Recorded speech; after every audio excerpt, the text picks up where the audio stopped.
Mesdames, Messieurs, bonsoir, soyez les bienvenus dans ce journal. Les titres ce soir, toujours pas de pénurie d'essence en Indre-et-Loire et pourtant des stations-service qui manquent de carburant, qui sont parfois obligées de fermer temporairement le temps d'être livrées. Conséquence de la panique du côté des automobilistes. On le verra, le dépôt de Saint-Pierre-des-Corps n'est pas bloqué et continue donc de fonctionner.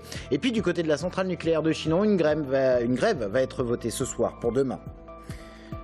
Ils manifesteront samedi à Beaumont, verront les opposants au projet de centre de prévention de la radicalisation sur le site de Pontourny. Les riverains craignent l'arrivée de profils dangereux. La situation sur place dans ce journal. Et puis un focus sur le métier de boucher charcutier à l'occasion de l'opération Made in Viande. Portrait à retrouver à la fin de ce journal. Mais avant de développer ces titres, le marché du travail qui a stagné au mois d'avril en région Centre-Val de Loire. Baisse des chômeurs de catégorie A de 0,1% en Indre-et-Loire. Hausse de 0,1% en Loire-et-Cher, tout comme la moyenne régionale. En revanche, en France métropolitaine, le chômage a baissé de 0,6% par rapport au mois de mars. Alors en regardant de plus près dans le 37 et dans le 41, le chômage des jeunes de moins de 25 ans est en hausse quand celui des plus de 25 ans est en baisse. Une baisse qui concerne également les plus de 50 ans. On en vient à l'actualité qui nous mobilise depuis le début de semaine, l'approvisionnement en carburant. Chez nous, les stations-service sont réapprovisionnées, l'essence est là et pourtant, certaines stations se retrouvent rapidement dans des situations de pénurie temporaire. La raison, la panique qui sévit chez les automobilistes face au blocage des raffineries. Amanda Breuer-Rivera. Cela fait plusieurs jours que cette station d'essence de Saint-Cyr-sur-Loire a vu sa fréquentation tripler. Et aujourd'hui encore, les clients se sont pressés pour remplir leur réservoir. Bah là, c'est par peur de manquer, tout simplement. C'est pas parce qu'on est à sec, mais bon, on a tellement peur de la crise que ça s'arrête du jour au lendemain, vu qu'on travaille. J'avoue que ça commence à être par besoin, parce que je viens de descendre sous la moitié du réservoir, et voilà, c'est vrai que j'y pense aussi, donc je préfère prendre mes précautions. Là, c'est par précaution, il me reste la moitié à peine. Et comme je sais pas si on a le droit à 30 € ou plus. Donc voilà. Parce que j'ai plus d'essence tout simplement et j'ai pas envie de me faire avoir. Il me reste 250 km d'autonomie, donc j'ai pas envie d'être bloqué et coincé tout simplement. La veille, la station d'essence a été à sec puis livrée en carburant. Pourtant, il ne reste déjà plus une goutte de sans-plomb. Le gasoil, lui, continue de couler à flot pour l'instant. Il en reste 15 000 litres, ce qui en temps normal est suffisant pour plusieurs jours. Mais face à la forte demande, le propriétaire pense pouvoir encore rester ouvert une journée. On a du gasoil seulement, monsieur. Puis, il faudra scruter la venue du camion ravitailleur. On n'a aucune certitude pour les livraisons. Total nous indique qu'ils font de leur mieux, qu'ils répartissent le plus possible sur toute la France, sur tout le département, mais on n'a aucune visibilité dessus. Aucune visibilité, on ne sait pas si on va être livré ou pas. Mais bon, nous vendons ce que nous avons et puis nous attendons. La station-service vit selon les à-coups de l'approvisionnement et la grogne de certains professionnels empêchés de travailler. Visiblement, le gouvernement nous refuse en fait la livraison en jerrycan. Alors que pour nous, c'est vital, quoi. On ne peut pas faire autrement pour alimenter nos tondeuses, nos taille-haie, etc., etc. D'autres stations connaissent les mêmes hauts et bas. Cette station-ci a été en rupture de stock une demi-journée et a été approvisionnée cet après-midi même. S'il n'y a pas de pénurie, il y a pourtant turbulence en station. Et pour alimenter les stations-service d'Indre-et-Loire et des départements limitrophes, on vous l'a dit, 2 dépôts pétroliers à Saint-Pierre-des-Corps. Opération tractage à l'entrée du site cet après-midi. À la manœuvre, étudiants et syndicats qui étaient là pour mobiliser contre la loi El Khomri, mais aucun blocage du site. Il reste en activité comme depuis le début de la semaine. Le point sur la situation sur place avec Alexandra Vives. Le va-et-vient des camions-citernes s'est poursuivi aujourd'hui encore dans les 2 dépôts pétroliers de Saint-Pierre-des-Corps.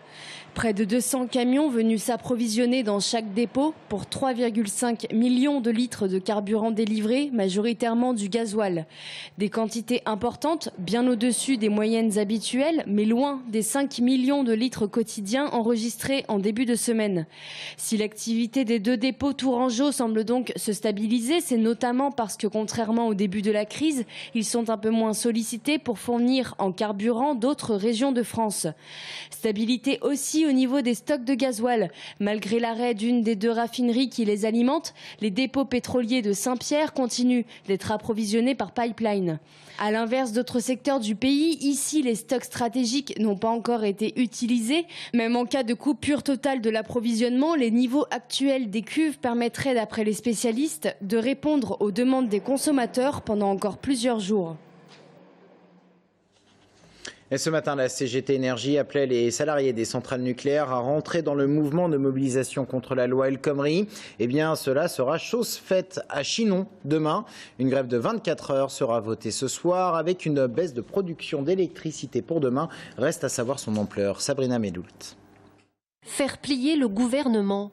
Ce soir, dès 21 h, les 3500 salariés de la centrale de Chinon seront appelés à voter la grève conformément au mouvement national.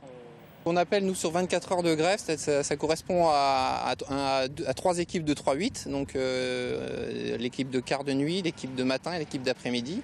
Et donc nous on appelle à faire grève, après c'est les salariés qui décident ou pas de s'engager dans ce mouvement. On appelle nous donc à baisser la production sur les tranches qui sont disponibles pour suivi de production sur le réseau. Si pour le moment la CGT ne sait pas dans quelle proportion la production d'électricité pourrait être arrêtée, le syndicat rappelle que 74% de la population est contre la réforme du Code du travail et entend bien faire pression sur le gouvernement. L'arrêt de la production, c'est simple. Si jamais comment on ne fait pas la maintenance parce qu'on arrête de faire la maintenance sur les deux tranches qui sont à l'arrêt sur Chinon, et si on devait baisser la puissance sur celles qui produisent, forcément ça coûtera de l'argent donc à la société dont l'État est l'actionnaire majoritaire, quoi. Et donc de fait, c'est aussi une pression financière sur le pouvoir public, quoi. Une difficulté supplémentaire, la centrale de Chinon compte 2 tranches en arrêt pour maintenance. Demain, les salariés seront à Tours et rejoindront le grand cortège contre la loi travail. La grève, qui sera initiée sans aucun doute ce soir, pourrait être reconduite dans les jours qui vont suivre. Et on reste ce soir dans le Chinonnais où le projet de centre de prévention de la radicalisation à Beaumont-en-Véron crée toujours autant d'inquiétudes. Samedi, une manifestation réunira Chinon, riverains et opposants. C'est un peu la peur de l'inconnu qui domine sur place, peur des profils qui pourraient être accueillis dans ce centre. La proximité de la centrale nucléaire pose également des questions. Audrey Champigny. Michel habite pile en face du centre de Pontourny. La reconversion du lieu en centre de déradicalisation, il la voit d'un mauvais œil. Alors pour marquer son opposition au projet, il a accroché un faux panneau à vendre sur sa maison. On sait très bien que les tarifs vont dévaluer. Moi j'ai travaillé pendant 35 ans à avoir un bien et puis une maison correcte. Tout comme Michel, nombre de riverains opposants au projet dénoncent le manque d'informations et les discours flous des élus. Ils savent que le nouveau centre se concrétise de plus en plus et exige par conséquent un droit de regard. On voit mal l'État dépenser 1,5 million par an de maintenance dans le centre, juste pour traiter des personnes en voie de radicalisation. Allez, les 6 premiers mois, la première année, pour faire passer la pilule. Et puis ensuite, il va bien falloir amortir les coûts. Monter un centre comme ça, c'est créer un réseau, c'est prendre le risque de créer un réseau et de faire, ce que disent les spécialistes, une djihad académie. On a l'impression qu'on va de plus en plus face à un non-choix, qu'on s'apprête à faire un non-choix. On veut absolument être associé au comité de suivi qui est demandé par les élus locaux et qui est des représentants au sein du comité de suivi de la population, qui soient des non-élus. Dans le centre de Beaumont, en revanche, c'est plus partagé. Certains n'osent pas trop se montrer mais n'en pensent pas moins. D'autres attendent de voir pour se faire un avis. Il y a quelques années, on mettait les fous à la campagne pour que la région parisienne pouvait être tranquille. Et ben la région parisienne assume, l'État assume leurs responsabilités. Puis non, les gens, ils ont peur. Je pense qu'il y a aussi le fait de la centrale, tous les divers attentats qu'on peut voir. Donc les gens ont peur aussi. Ils ont à leur vie, à leur tranquillité. Peut-être pas la peine d'envenimer le truc. Si on ne sait pas, il vaut peut-être mieux rien dire et se renseigner avant, quoi. Enfin, je pense que ça va être un endroit qui va être sécurisé ou aménagé. Je ne sais pas comment ça marche. Justement, peut-être que s'ils informaient plus les gens, on poserait moins de questions et ferait moins d'a priori. Le centre devrait ouvrir courant septembre 2016. Une manifestation d'opposition est prévue samedi, place Jeanne d'Arc à Chinon. À cette occasion, La pétition lancée début avril et qui rassemble pour le moment 630 signatures sera remise au sous-préfet. À Vendôme, dans le Loir-et-Cher, un graphe sur le fronton d'un espace sportif crée la polémique. Il représente une voiture de police en feu. Après les incidents parisiens, le préfet et le maire de la commune montent au créneau. Ils sont scandalisés et estiment que ce graphe peut être interprété comme un appel à la haine de la police. Et pourtant, ce graphe aurait été réalisé le 6 ou 7 mai à partir d'une photo représentant les émeutes de Ferguson aux États-Unis. Rien à voir donc avec les événements parisiens.